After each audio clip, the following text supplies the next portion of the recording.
Hey guys, welcome back to We Watch Movie. I am Mike, and there is a new spider horror movie out. And it would seem like there's a lot of these that have come out, but there's really not that many. It's just kind of like tornado movies. You know, you've got the one, Twister, or in this case, Arachnophobia. And then there's everything else, and only a couple other ones that really enter the stratosphere of your brain, such as Eight-Legged Freaks when it comes to spiders. Which, by the way, my wife and I just did a commentary for on our Patreon, if you want to check out our Patreon, and all the other wonderful crap that goes with it. In the link down below, you can get a free trial and try it that way. But today we're talking about Sting, not to be confused with another insect movie that came out a couple years ago called Stung, or another movie coming out also later this month called Infested that's also about spiders, but Sting. Right there in between, the wrestler, not the crow, but the wrestler, Sting, the one that sits in the rafters with the baseball bat. Again, not the crow with the face tattoos. We're talking cool Sting. Anyways, I'm getting sidetracked. My point is this: there's a new Spider movie out, and if these movies scare you, they can really scare you, which was why I was so looking forward to this movie. And it's in a limited release. It's one of those that's probably playing in a theater near you. They're not super rare, but it may be only playing at one of the theaters near you. Look, I was shocked. I did not watch a trailer at all going into this, okay? I just thought, Spider movie, we're good to go. It's kind of like Brad Pitt and Once Upon a Time in Hollywood, you know? Hippie girl, acid dip cigarette, 50 cents. Tonight the night? Why not? As I saw a still of a spider coming down over top of somebody's face, and it was like, it's a spider movie. I'm in.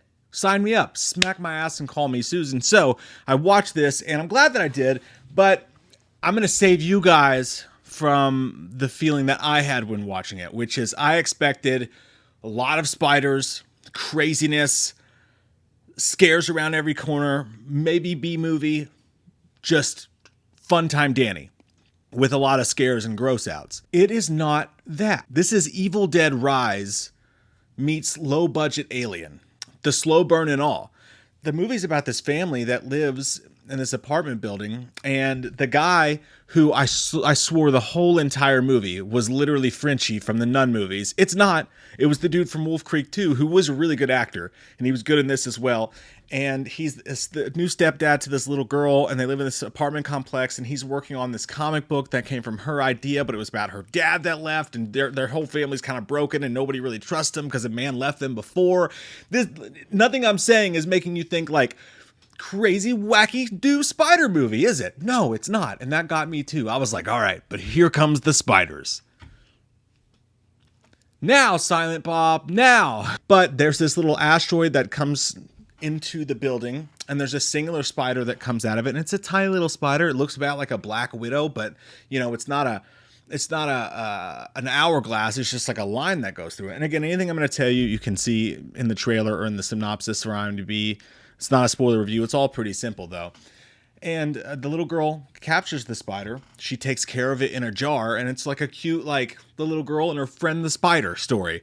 And then the spider gets bigger and bigger and bigger, and eventually it becomes a flesh-eating monster, and it starts to murder and slasher everybody in the building. So it's a singular spider, but the spider it starts its meanness like at this size, right? But it gets big, like fucking big. And they did a really good job, first off, with the special effects for it. And it's a slow burn storyline because you watch the spider grow a little bit, and you're dealing with the family drama. And then really, I was super disappointed personally in this movie 70% in. And it's not that it was bad. It is a lower end of the budget thing. You know what I mean? Like, you can tell, but like not in a bad way, not in a way that really held it back. And especially not when it comes to the special effects. And the story arcs for the characters, they meant well and they were going a certain place, but you're just like, if you're the audience that sees a poster for this outside, you know, or saw a trailer for this, you're going spider time.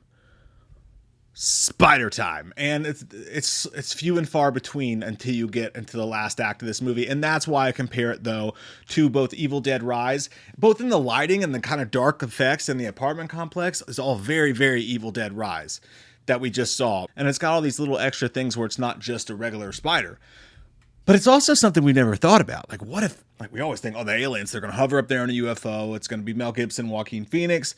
We never thought, like, what if they just dropped a few weird-ass little insects down here, you know, to grow, populate, and take us off. You see how shitty we handled COVID-19. They could probably pull it off pretty easily. We turned it into some sort of political thing, right? But like, well, were they blue spiders or were they red spiders? It's pretty creepy to think about it that way. That what if they just dropped like an egg? They're not going to pay attention to it for a while. It's going to grow a bunch of other baby eggs, gigantic spiders taking over the world, killing everybody. I'm getting off to subject. The end of the movie is really cool, and the spider itself is awesome.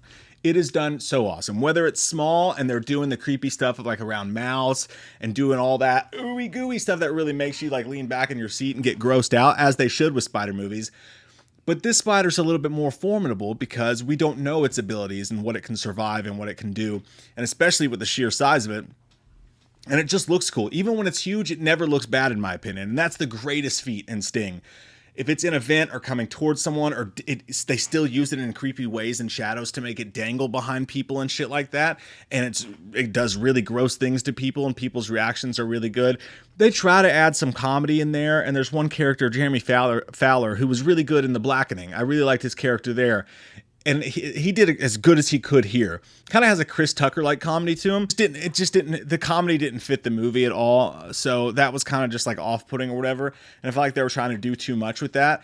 But the last act of the movie is really fun. It really saves the movie if you're going to see a spider movie. It's not one that I could sit back and be like, this is as entertaining as like Arachnophobia or something. But if you really love spider movies, it's one that you would enjoy going to see, as long as you go in aware of the fact that this is a slow burn until the last act. And then it, kicks your chair out from underneath you. You got to be aware of that before you go in, and I think it'll be an enjoyable experience. I wouldn't say it's a must-watch spider movie, but I would say if you're going to walk, it's not going to compete with Arachnophobia, but if you're going to go through like, hey, I want to watch the better spider films, it's a very small genre, but this one definitely enters itself in there and makes it one that you have to know about if you're going to know about spider movies. I'd say it's that good, especially for a low-budget movie. They did a good job. You just got to watch your expectations. I'm going to give Sting a 7 out of 10, and I would watch sequels. If this was Alien, I think the next movie being Aliens, where it's a bunch of spiders and we just kind of let loose and have fun with this concept a little bit more. And I get why they did what they did, and I respect it, trying to just take it seriously and make you care about the people in it. But like the old lady Cruella stuff and stuff like that, it just like, we kind of knew where that was going. So we really didn't need all that extra fluff just to get from A to point Z, which is what we're there for in a spider movie. But I would love to see an Aliens version of this where we get a bunch of these little fuckers and shit your pants crazy, because it did have those really gross, super like fucked up, oh fuck me Tittlesteins moments that you want in movies like this. It just took a while to get to them. So 7 out of 10. I definitely recommend checking this movie out if you enjoy these movies. My name is Mike. I've got other reviews coming up. We got all the horror movie news coming up, all that good stuff. And again, watch Snakes on a Plane, or tons of commentaries or extra live streams, or like I said, 8-Legged Freaks with us in the Patreon link down below. Love your fucking faces. Hope you guys have an amazing day, night. What's the scariest spider you've ever encountered? Give me your scary spider stories below, and I don't want to see your dicks. Here comes that white-faced fucker, an asshole like no other. He's a big old piece of shit, wants to stab your sister's tits cause he's a white-faced fucker. Loomis can't recover, Dr. Challenge drunk again, sleeping with your sister's friends. Do you want to know about the darkness? I said goddamn. Goddamn you faggot! Halloween never ends, suck my fucking dick, and I don't really care what Blumhouse fucking says. Put him in a box, or suck a fucking cock. You can say he's dead, but we all know he's not, yeah. So let's go trick-or-treating, let's go fucking drinking, let's all go rent Pumpkinhead on VHS.